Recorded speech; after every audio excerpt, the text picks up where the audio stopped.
We are about 24 hours away from the new year, so I am going to do a year in review. And I'm also going to have Kurt Schlichter on the show to talk about it. I'm Julie Hartman, and this is Timeless.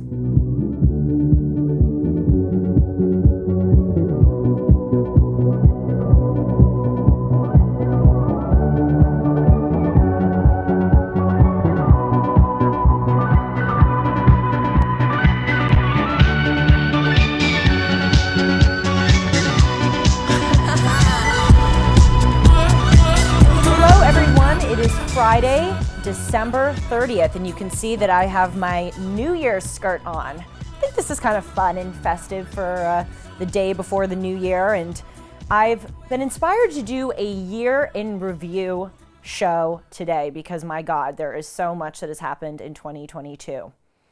And by the way, I want you to email me your New Year's resolutions. You can email me at julie@julie-hartman.com. I love this time of year because we can kind of kid ourselves into thinking that we can remake ourselves in 2023 or in a new year. But I really want to hear from you and hear what yours are. So please do let me know. Well, let's dive right in. The most obvious story, perhaps the biggest, of course, of 2022 is Russia's invasion of Ukraine. On February 24th, armed forces of Russia crossed the border into Ukraine, and the war started between two countries. President Vladimir Putin of Russia expected victory within a few days because in 2014, his forces rapidly seized the Ukrainian peninsula of Crimea. And in 2008, which we forget, Putin seized Abkhazia and South Ossetia, two regions in the neighboring country of Georgia. Now, I've asked my producers to put up a map of these provinces in Georgia.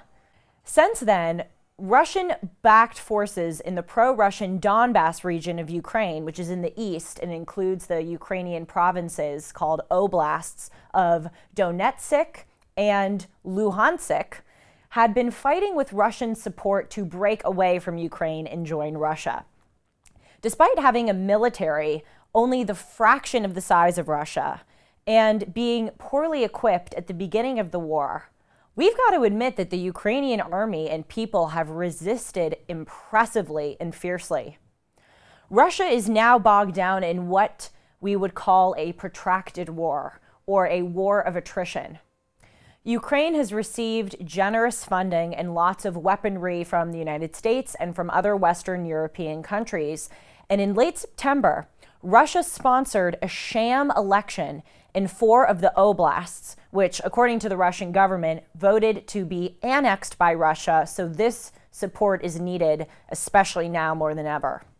These annexations have been condemned and not recognized by the vast majority of countries, but nevertheless, they seem to have gone through. Now, recently, Ukrainian President Volodymyr Zelensky was named Time Magazine's Person of the Year. And last week, he visited Washington, D.C., where he addressed a joint session of Congress, which had just agreed to give another $40 billion to aid in Ukraine and also provide them with surface-to-air Patriot missiles to be used against Russian missiles, planes, and helicopters. It does seem that we in the West may be overly confident that because the war is not going as easily as expected for Russia right now, then that translates into Russia eventually losing. But not necessarily. As I talked about yesterday with former CIA agent Andrew Bustamante, in wars of attrition like the American Civil War, the side with the bigger population and the bigger economy tends eventually to win, even if the cost is staggering and even if it takes a long time. As the war continues, it seems that Russia is counting on the rest of the world losing interest in assisting Ukraine and counting on their superiority in numbers to prevail. So we will see if that, in fact, will be the case in 2023. Now, number 2 in the biggest stories of the year pertains to the most deadly weapon of mass destruction ever used against the United States of America, fentanyl. In Donald Trump's 4 years as president, a little under 2 million illegal immigrants entered the United States at our southern border. In less than 2 years that President Biden has been in office, over 5 million illegal immigrants have entered the southern border. And the rate, unfortunately, seems to be increasing. The Inspector General of the Department of Homeland Security stated in September of 2021 that U.S. Customs and Border Protection does not test those entering the United States at the southern border for COVID-19. So we hear the left all the time talking about COVID, you got to get vaccinated, you got to wear masks. That is a big vulnerability. And the Drug Enforcement Agency of the United States estimates that 70% of the illegal narcotics entering this country arrive through our border with Mexico. For the first time ever in a 12-month period from April of 2020 to April of 2021, the United States had over 100,000 deaths by drug overdose. 64,000 of those, almost 2/3, were from fentanyl poisoning. And the rate continued to go up until now. In the calendar year of 2021, the United States had 108,000 drug overdose deaths. And we don't know the numbers yet for 2022, but many people expect that it will be more than 108,000. This means, even if the number stays at 108,000, that fentanyl is killing 175 Americans every day and causing a 9/11 level loss of life in this country. That's 3,000 deaths every 3 weeks. And President Biden wants to ban assault weapons. When was the last day that assault weapons killed 175 Americans? I'm not saying that that day doesn't exist, but when was the last time? Meanwhile, fentanyl kills that amount of Americans every day. In 2020, the FBI reported that only 455 people were killed by rifles of any kind in the entire year. So even if we assume that this misses some deaths, it is still less than half of 1% of the number of Americans that fentanyl is killing. At the same time as this fentanyl crisis, Diane Loud, formerly of the Dedham, Massachusetts Human Rights Commission, says that putting a Christmas tree up as holiday decorations at the local library is, quote, putting a lot of people's lives in danger. The Twitter Trust and Safety Team also permanently banned the Babylon Bee under its previous ownership for jokingly calling a transgender woman Man of the Year. And Stanford University, as I just talked about a few days ago, has an entire cohort of worse than worthless and actually harmful academics vacuuming our language so that it can conform to their deranged, neurotic paranoia and phobias. Do you see something wrong here? Do you see who and what is really harming us? Big story number 3 of 2022 has to do with the collapse of FTX and the arrest of Sam Bankman-Fried, aka SBF. I did a story on this earlier this month in my first week of broadcasting. Over the last couple of years, this financial impresario, SBF, who's 30 years old, an MIT grad, and one of the formerly most successful figures in cryptocurrency, and he was featured on the covers of Forbes and Fortune and appeared at conferences and symposiums. One of them recently, he was seated on stage, between Bill Clinton and Tony Blair. It all came out that his company was full of fraud. Last month, we found out that much of the money was likely embezzled. Caroline Ellison, SBF's ex-girlfriend who was running one of the companies, and Gary Yang, another senior insider, have both pleaded guilty and are cooperating with prosecutors. But interestingly, the shadiness of SBF has not subsided, even with the exposure of his fraud in November. We know that SBF gave $40 million, and those connected with him gave $30 million to Democrats in the 2022 election cycle. Elon Musk estimates that all told, SBF may have given $1 billion to Democrats in his brief career. Is this why SBF was allowed to remain at liberty in the Bahamas for about a month after his fraud was exposed? Can't help but wonder. Also, why is it that SBF was arrested on December 12th, the night before that he was scheduled to testify before Congress via Zoom the next day on December 13th? The U.S. had already waited just about a month to finally come and arrest him in the Bahamas. Couldn't they have just waited one more day to let him testify? Is this timing just a coincidence?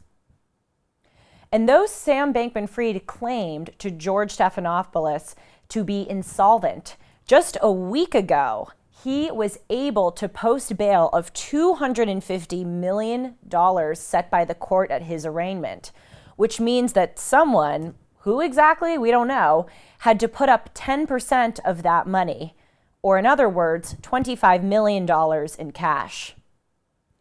And SBF's parents are both woke Stanford law professors. His father was an advisor to Elizabeth Warren's 2020 presidential campaign, and his mother ran a shady get-out-the-vote operation for Democrats. Both parents claim to have been unaware of SBF's $16 million gated waterfront home in the Bahamas with a title in their names. So 2022 saw yet another fraudster, SBF, to be added to the ranks of Madoff and Elizabeth Holmes. Big story number 4, of course, is Elon Musk's purchase of Twitter and the release of the Twitter files.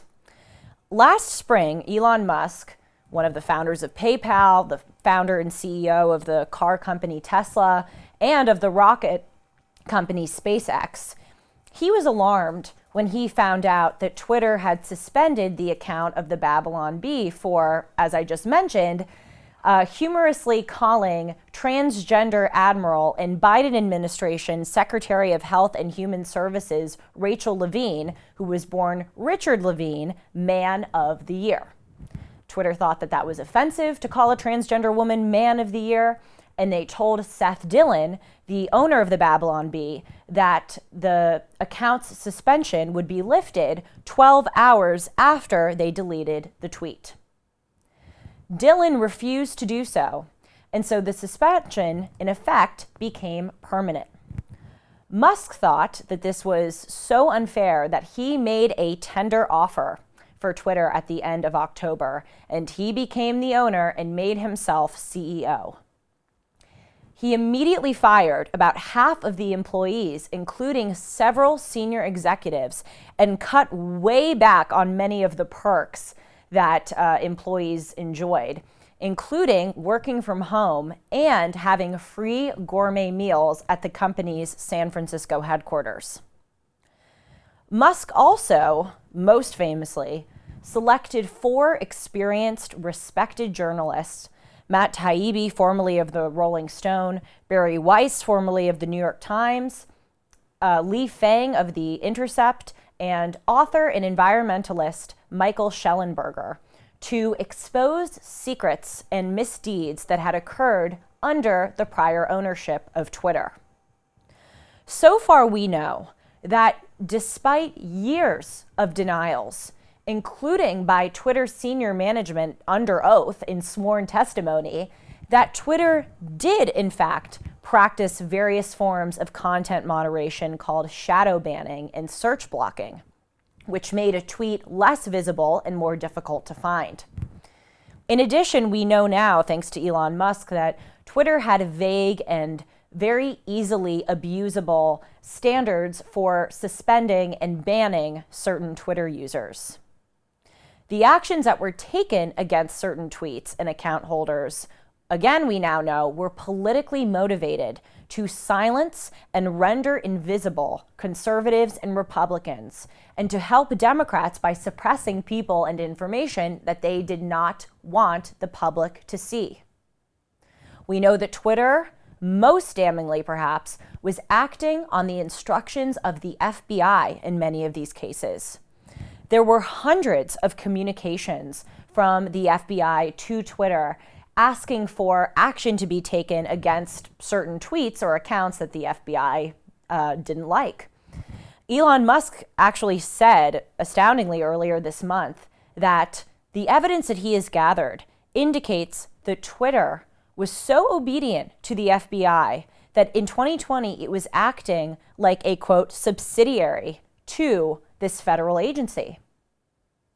There were also regular weekly meetings involving a team of FBI agents and Twitter executives and a dedicated information portal for the FBI to give directions to Twitter.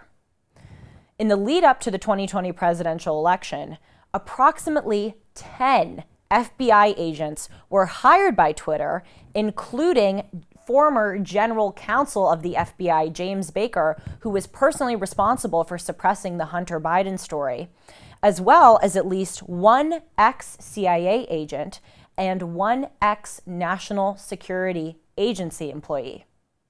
Sound a little shady to you?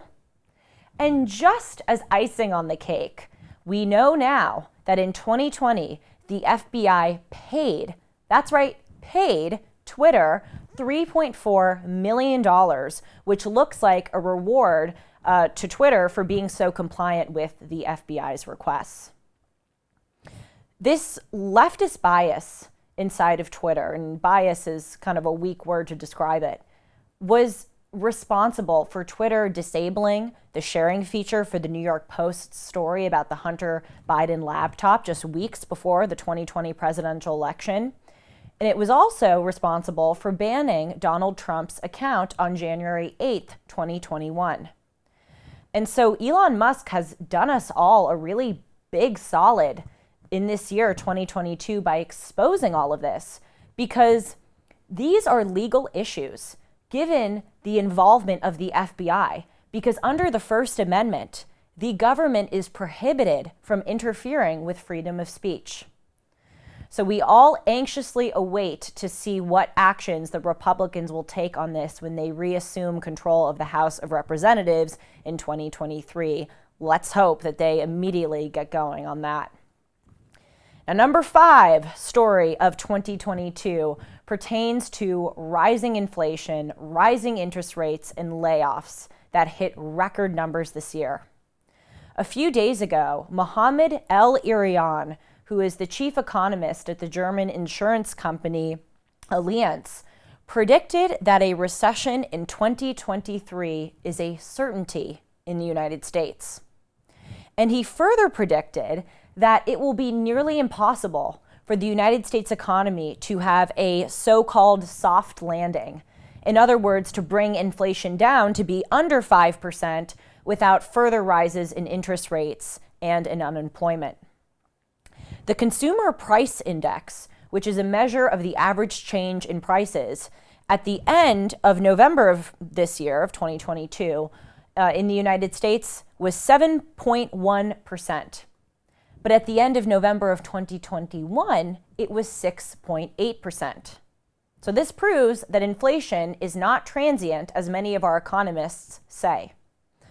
Additionally, the 30-year fixed mortgage interest rate now is 7.5%. And 1 year ago, this is staggering, it was 3.05%.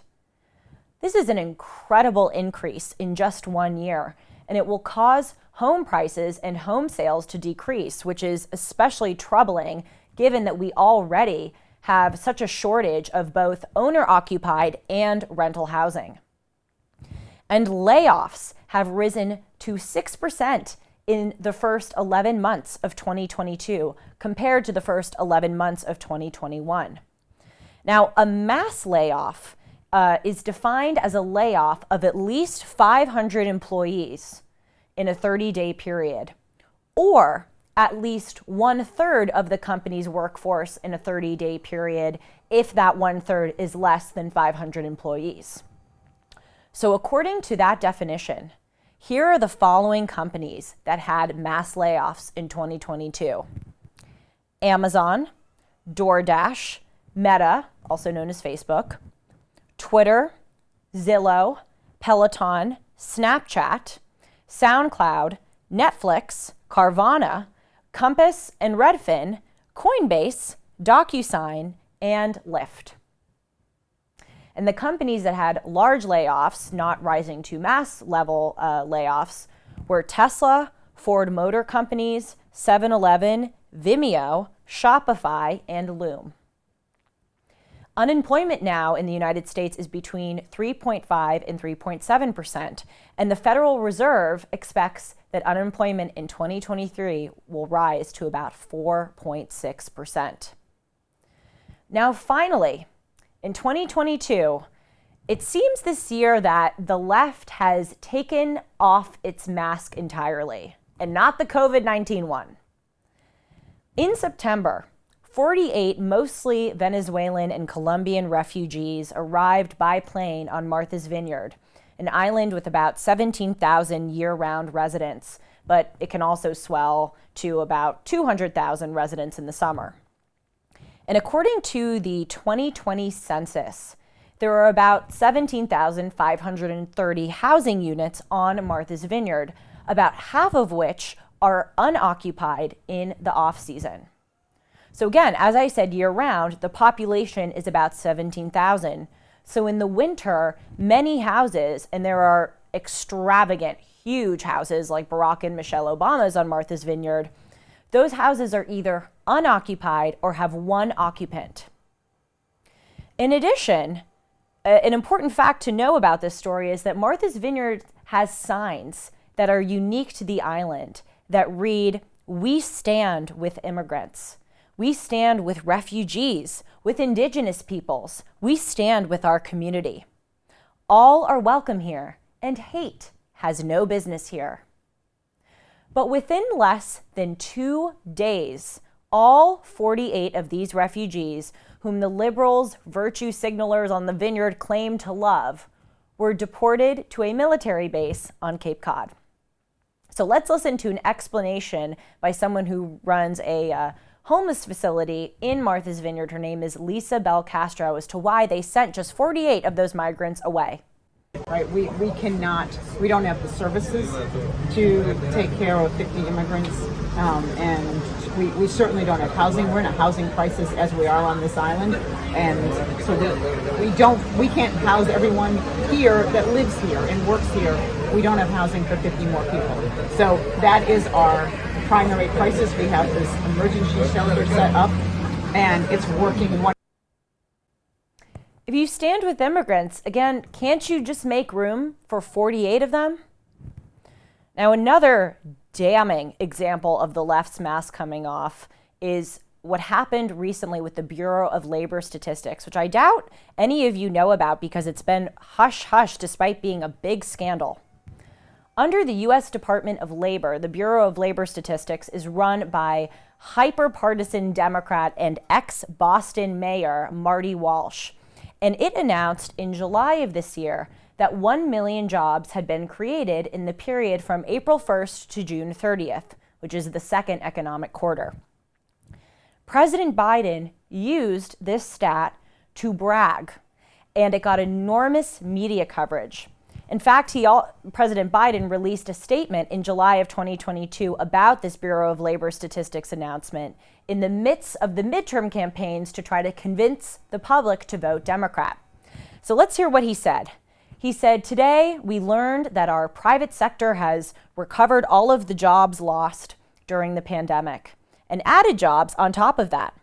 This has been the fastest and strongest jobs recovery in American history. In the second quarter of this year, we created more jobs than in any quarter under any of my predecessors in the nearly 40 years before the pandemic, and we have more Americans working in the private sector today than any day during Donald Trump's presidency, more people than at any time in our history." So without a doubt, this second quarter jobs report helped Democratic candidates win in 2022. But there's just one problem. We now know that the number was completely false.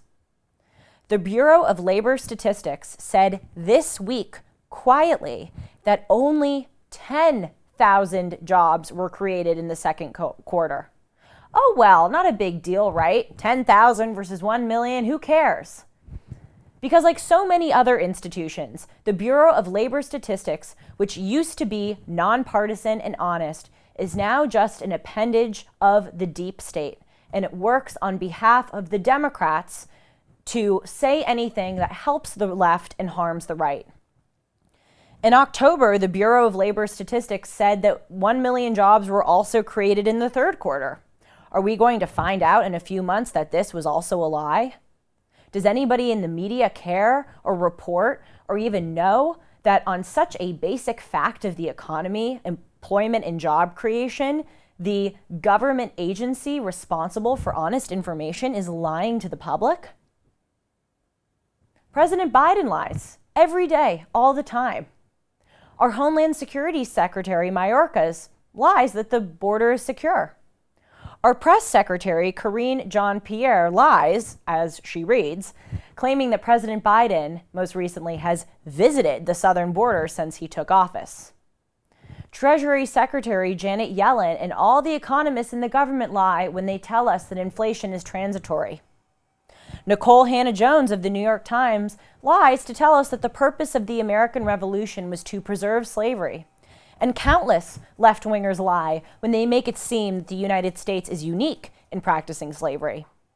The International Labor Organization says that 50 million people are enslaved today.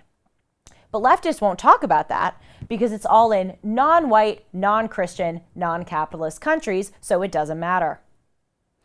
We were also all lied about Black Lives Matter not being a criminal shakedown fraud scheme designed to illicitly enrich the scam artists who founded and ran it.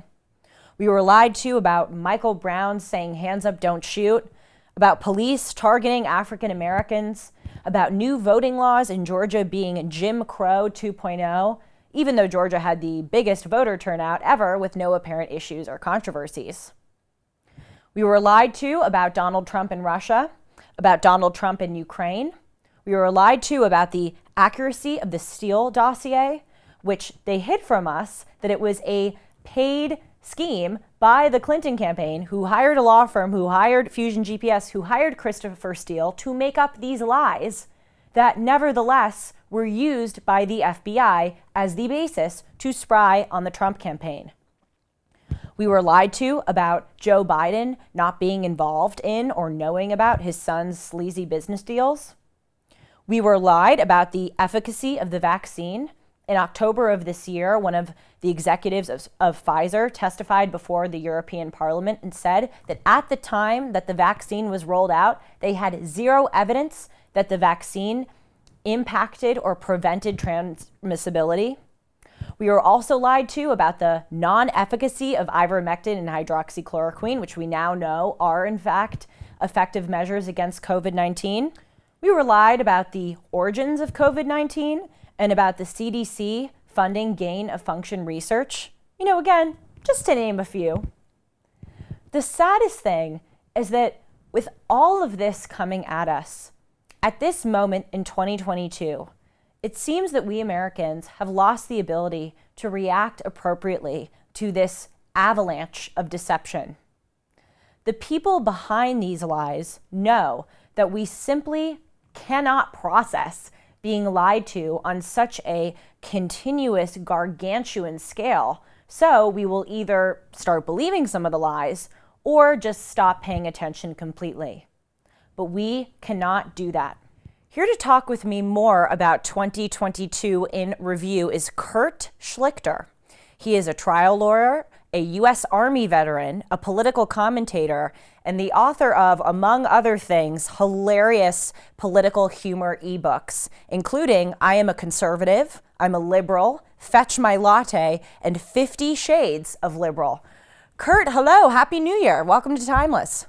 My gosh, you've missed my last bunch of books. I got Regnery's We'll Be Back. They'll kill me if I don't pimp that. I got Inferno's #7 in my conservative action adventure series. I'm a multi-talented Renaissance guy. Are you telling me that I should be fired because of my shabby introduction? No, but I'm certainly going to bring up all this stuff about me because I believe that modest people, first of all, no one's ever asked me to be modest when I've been a trial lawyer or an Army officer. No one ever said, hey, could you please be second best? Also, I believe that modest people know something about themselves that the rest of us don't, so I don't trust them. I'm not just saying this to cover my own ass, Kurt, but I was going to bring up your other books later in the interview. I have a question about them here at the end, so But you just just saying. answered an important question. I can say ass. I know. I got to tell you, as I just said it, I was wondering myself. We're going to go with it. YouTube, if they want to, they'll kick me off for something else anyway because I'm a conservative. Oh, I've gotten strikes before. Really? Yes, on other people's shows. Well, I want to first start off by asking you, I just did this segment about 6 stories of 2022 a year in review. I did Russia, Ukraine, the fentanyl crisis, the collapse of FTX, and the, I guess you could say, emergence of Sam Bankman-Fried as our newest American fraudster. I also talked about Elon Musk and the Twitter files, rising inflation and interest rates, and then the sixth thing I talk about was just under the general heading of Democrat lies. Just to name a few things that I threw out there. What would you add to that list? What do you think I forgot? Well, first of all, I think we need to make an observation that the last year is approximately 5% of your life. Is that true? And Yes, I mean, it is. the thing, look, I just turned 58 the day before Christmas, and I think none of this surprises me because I've been through it before, again and again and again. But when you're a person who's young, who's beginning the journey, and remember, it's about the journey, not the destination. I think I saw a bumper sticker to that effect. I mean, sometimes these things are surprising and shocking. To me, because I'm old as dirt. It's kind of like the circle of life. It just keeps going around and around. Is it though, Kurt? I mean, I've heard my dad, for instance, not to throw him under the bus now in this interview, but he's probably younger than me. No, he's actually, again, not to double throw him under the bus. He's 10 years older. But he says to me, he goes, Julie, you think times are bad right now. I lived through the 60s, the Vietnam War and all the, whatever the hell it was, rock and roll, free love, take off your shirt and parade through the street. He said, his point is basically, we've been through something like this before. I disagree. I think this is worse, but you seem to agree with my dad. It's different. I lived through the 60s also as a fetus, having been born the last week of the baby boom in 1960. You mean a bundle of cells? Well, yeah. Yeah, I could have been taken out without a second thought by most of the elite. I think I barely remember somebody landing on the moon. That's about it from the 60s. But, the 60s were a time of a lot of chaos. But I'm not sure it was existential chaos the way this is.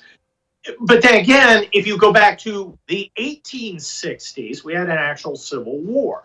In the 1850s, we had actual low-intensity armed conflict, particularly in Missouri-Kansas border, but in other places.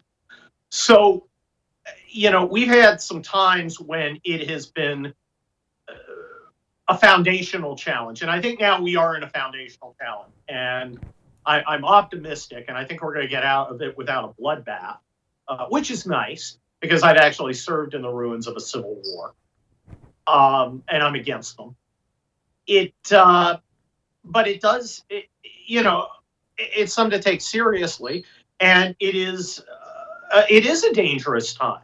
We have a lot of very stupid, evil people with a lot of power. They've shown that they literally care nothing for the lives of others. If you're allowing fentanyl to cross the border, it kills 100,000 people a year. If you're allowing murder rates in inner cities to double, if you are, allowing these things to happen, you're going, okay, I'm going to accept tens of thousands of deaths. And I'm not going to stand up to it because of my bizarre political ideology.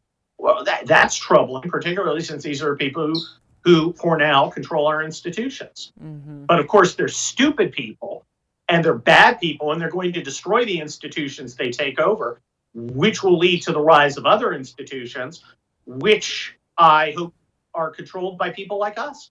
Mm-hmm. The things that you just said, crime, the destruction of the education system, those are certainly in categories of their own. Could add, several more.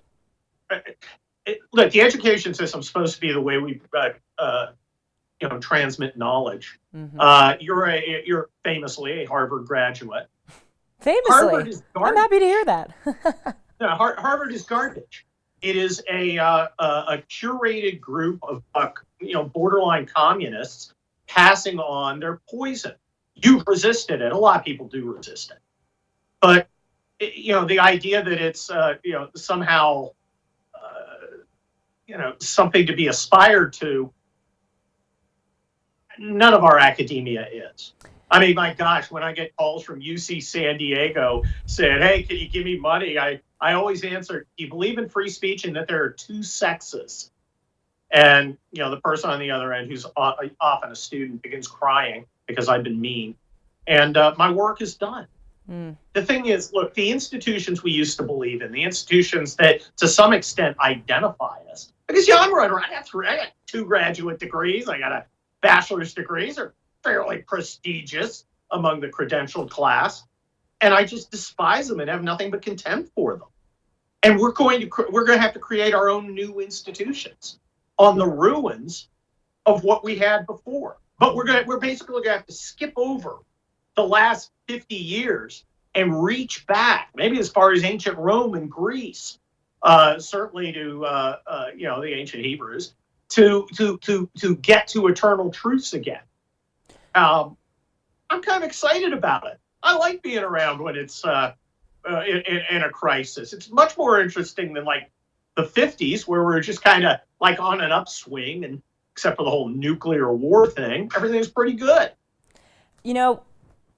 Not to sound too defensive of my alma mater, but I do have to make a little bit of a correction, or rather pushback. I don't think it's true that most of my peers are communists. Though I will tell you, Kurt, and I discovered this later, there was a group of people at my Harvard graduation who took red nail polish and drew the communist logo on the white chairs in front of us. So Awesome. that does substantiate your point. I don't think your generation is full of communists. I think there are some. I think there's some who think they're communists just because they're stupid and frivolous. No, but I think the people who run things are communist or communist adjacent. Well, or too gutless to stand up to them. I don't understand people who get these institutions and allow a bunch of teenagers to bully them into something. When I own something and you want to take it, you're going to have to take it. I'm not just going to give it to you because you call me racist. Right. Well, it's mind-boggling to me that the dean, looks at these people and here's my list of demands. He doesn't take them and roll them up real tight, light it on fire, and say, "You're suppository, sir, and I am calling you sir, regardless of your gender identity." I don't get it. They've crawled up the ladder to this sinecure, Same thing as the New York Times, where the New York Times was like firing editors because 24-year-old cub reporters were crying that Tom Cotton got an editorial in that was mean, and I don't understand why they don't even fight for their for what they've grubbed together as a legacy. It's astonishing to me, and I find them weak, and I'm not afraid of them, and I don't think they're a real threat. Well, I mean, they are a threat, but only because they're going to try and use the levers of power, which would be wielded by others, to try and suppress us. I don't think that's going to work. Well, it certainly is the epitome of hypocrisy to try to undermine the system that you benefited from, which is certainly what many of my peers and people, Yes, all over the country are doing. But on this point of that my Harvard classmates aren't communists, I actually think there's something worse. Not all of them are communists, but a lot of them don't believe in anything. A lot of them, that nihilists. Yes, a lot, and they just the ones who do German electronica. They just get cast adrift by society. So what I want to ask you is, and this is something that I've been kind of struggling with and pondering, do you think it's easier to reach people who have a broken moral compass but still have a moral compass, even if that is broken? Or is it easier to reach people who have none at all? That is a fascinating question. Let me ponder that for a second, because that is a really good question. A lot of the best conservatives are former leftists. It's true. There are a lot of, because they believed in something, even if they believed in something wrong. And then they tested their beliefs. Their beliefs came up short compared to their principles, and they moved on to something else, usually our way. You don't see a lot of conservatives who become more liberal, even the ones who kind of betray us, the Bulwark Dispatch loser types, they still pretend to be conservatives, even though they're just money-grubbing losers. But how do you swing someone who doesn't believe in anything? I think that's a very interesting question, and I'm not sure you can easily. I think some people have a void inside. It used to be filled with, God and family and country and that sort of thing. And maybe they feel that emptiness and they're filling it up with this kind of woke garbage. But can it be filled up with something else? That's a good question. I had a very left-wing friend, known him since I was literally like very left-wing. And he has come around to becoming a conservative. I didn't do Thank it. God. Well, yeah, but it's just, why? He hasn't changed who he believes he is. You know what I'm saying? He doesn't think he's changed. He thinks, look, I always cared about people. I always want a fair shake for the little guy. I didn't like seeing people pushed around. And now it's just, the people I thought were on my side are doing the pushing around. So I think that's a very astute question. And I'm kind of afraid of the answer, because there are a lot of people out there who grow up with nothing.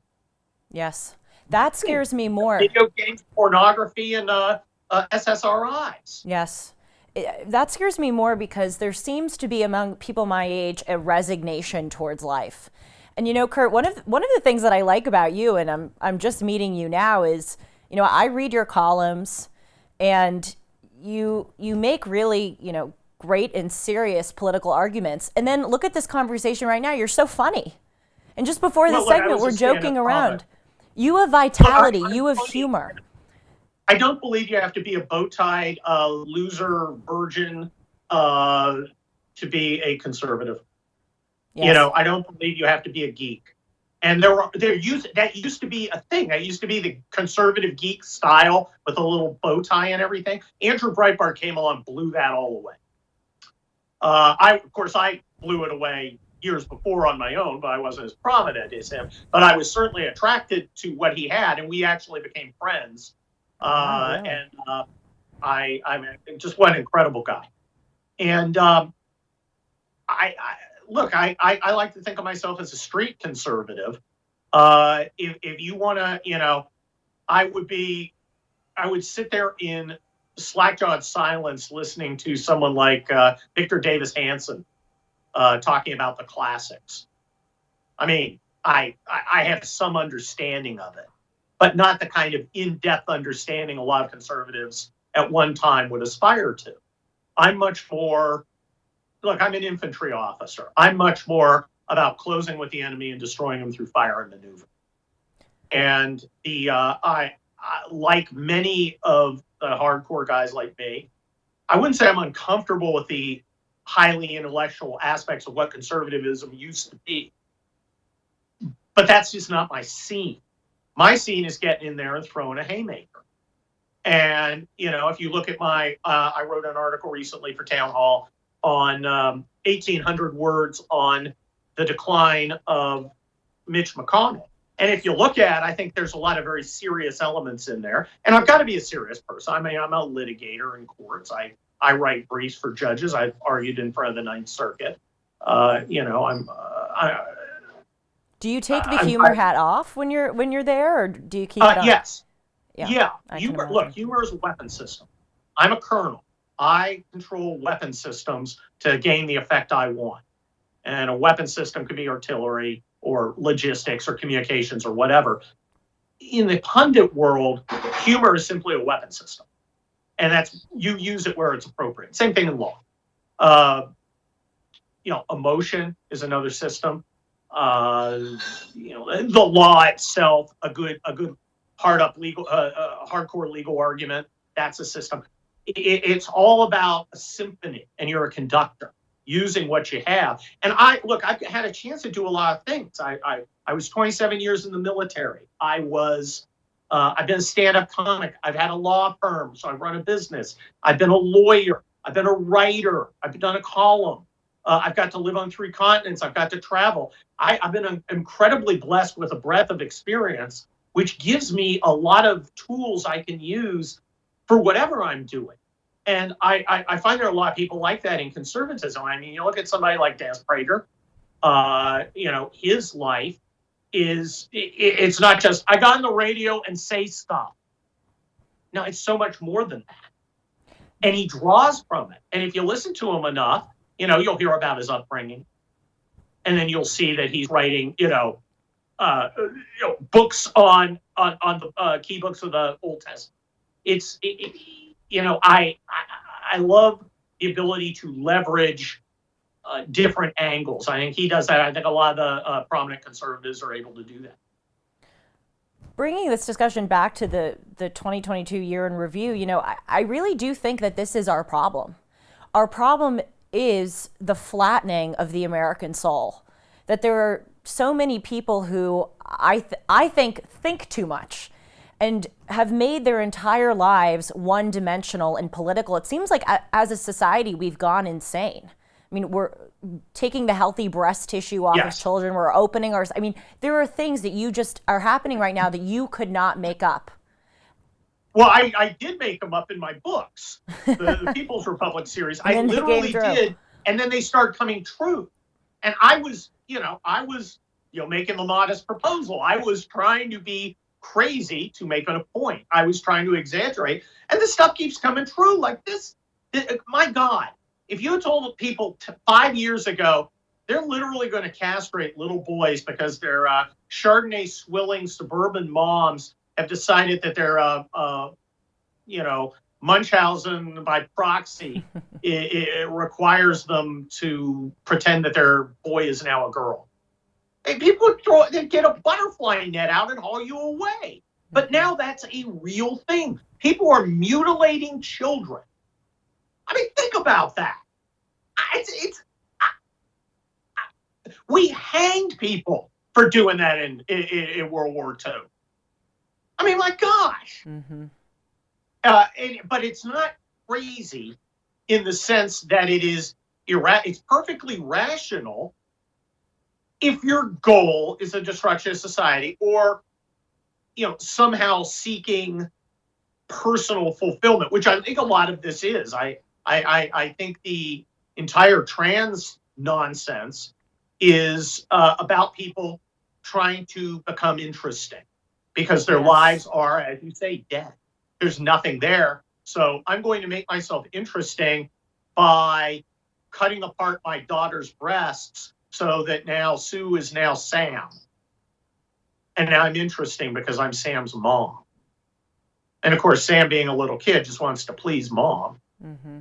Maybe Sam's got Sue or whoever has got some problems of his or her own. I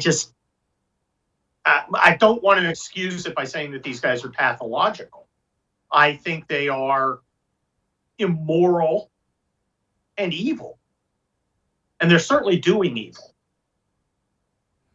Well, the wokeism mentality in general, I think, is just grasping for meaning, wanting to feel a part of something. All of the women in 2017 who went out, in the streets of Washington and participated in the Women's March, do they really have significant grievances against the United States pertaining to persecution of women? Of course not, but they want to feel a part of something.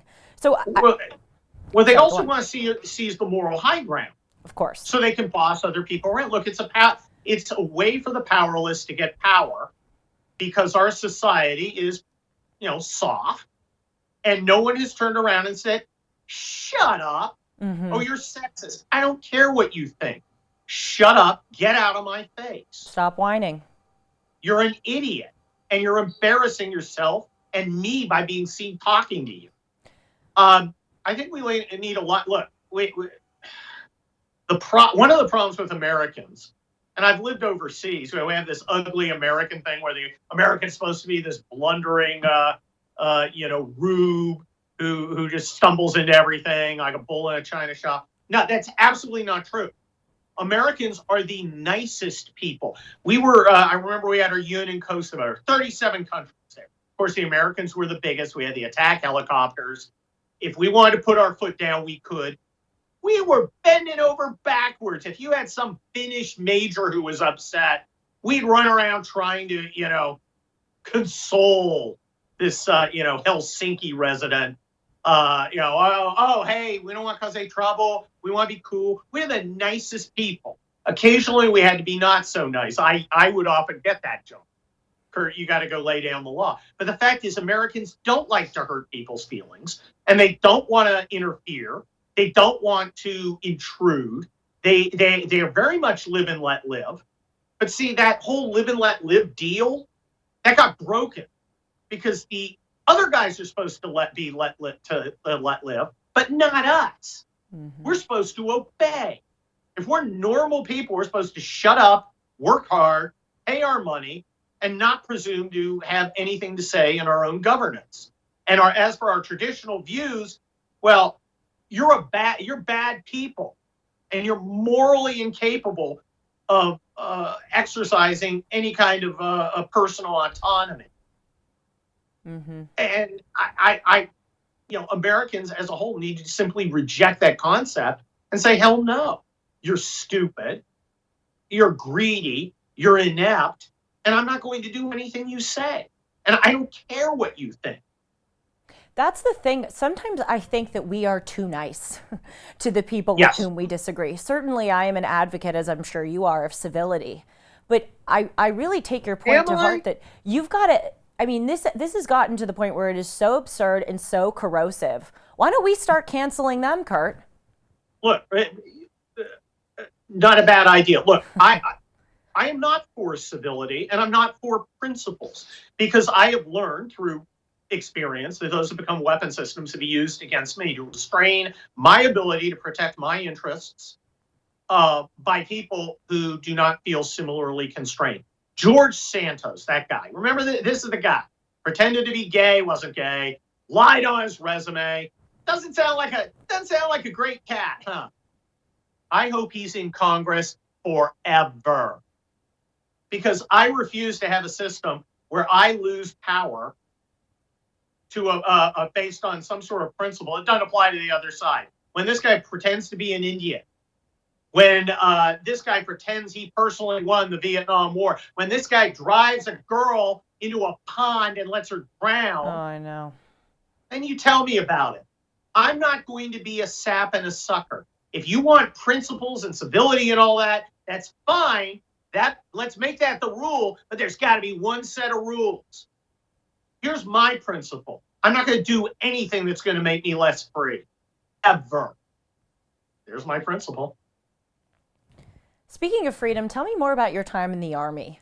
Where did you go? What did you see? How did you maintain your sense of humor? Oh, the military guys are the funniest guys on earth, and some of the smartest. The military, I decided I would join after college. I didn't want to go off to law school yet. I didn't want to be the second assistant deputy to the guy who runs a Xerox machine at some giant corporation.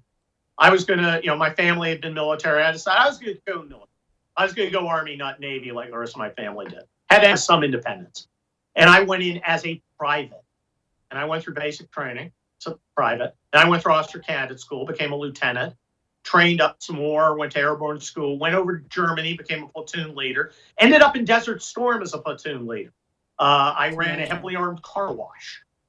And then I got out, went to law school, but I missed it. It's very weird coming back from a war right to going back into civilian San Mateo. At heart, I'm a California suburban. Okay? I grew up in the greatest time ever, the 70s, 80s, greatest time to be a kid, in a prosperous but not rich area that is now super rich, right between San Francisco and Silicon Valley. Greg Gutfeld was actually from my town. He went to the private school just down the street from my public school. And I met people I would never meet in any other circumstances. I met people from the ghetto. I met people from the farm. I met people from the South. I met people from the Northeast. And I'm thrown in with these folks. And no one cared. I mean, it was fun that they'd make fun of me and I'm from California. But no one cared about anything about me except what I could do. I wasn't special, but there was nothing. But I wasn't worse than anyone else. It was simply what I could do. And I there are a lot of bad times in the military, a lot of hard times. I saw some ugly things. I'd never seen anyone die before I got in the military. I wouldn't change any of it because that helped make me who I am. I'm very proud to have served. The military reinforced, I think, a lot of my skills. I was always very organized, very focused, and you have to be that to be a soldier, especially an officer who presumes to lead others. I got in the Guard when I came back to do law school in Los Angeles at Loyola. I ended up in the LA riots and then the earthquakes. And I started moving up the ranks. I became a captain. I was a company commander twice, staff officer, eventually deployed to Kosovo with a bunch of Californians for 16 months, just after we had my first kid. When I came back, my child, my wife is a Cuban immigrant, my kid came back. She had stayed with the in-laws, and she was calling me Tio, which is uncle in Spanish, because she didn't know who I was. So, I mean, even though in Kosovo, I wasn't in the stuff, I was still gone for 16 months. And it was, another important experience. Became, commanded at the battalion level, went to the Army War College, got a strategy degree there, deputy brigade commander. But by then I was doing all this political stuff. You can't be a political guy and be a general. You can't. You shouldn't. And it was at the point where, Kurt, do you want to be a general? And I said no. And I retired 8 years ago. And I had a great career. I worked with great people. I'm heartbroken about what the military is now. It was, I'm very proud of my service, although I was, I didn't do anything. I was just a colonel. But I think I highly recommend it. Heck, you ought to look at it, man. Go be a reserve officer. Be amazing. It's life-changing in a good way. I'm not so sure it's life-changing in a good way now under the present leadership. They haven't won a war unequivocally in 30 years. The wokeness is a disaster. It undermines everything we know. And we know from 5,000 years of human history how military should work. It undermines all of that. I'm not optimistic we'll win if we have a conventional war against China. And I think, frankly, Xi would be crazy if he doesn't take Taiwan right now under Biden, because I don't think Biden has the ability or the inclination to stop him. As he would say, China's going to eat our lunch. Come on, man. Yeah, it's a problem. China's got a lot of structural problems. I write about them in We'll Be Back that we could take advantage of if we had a serious military and a serious political class. But we don't have a serious military. We don't have a serious political class. And that's a real problem. And I think it's going to get people killed. I think it already has. I represented the families of one of the Marines killed in Afghanistan briefly, and dug deep into what happened over there during that horrible, horrible rout. And, it's like they took everything we know about the military, every principle of planning and executing operations, and just throw it out the window. Just gone.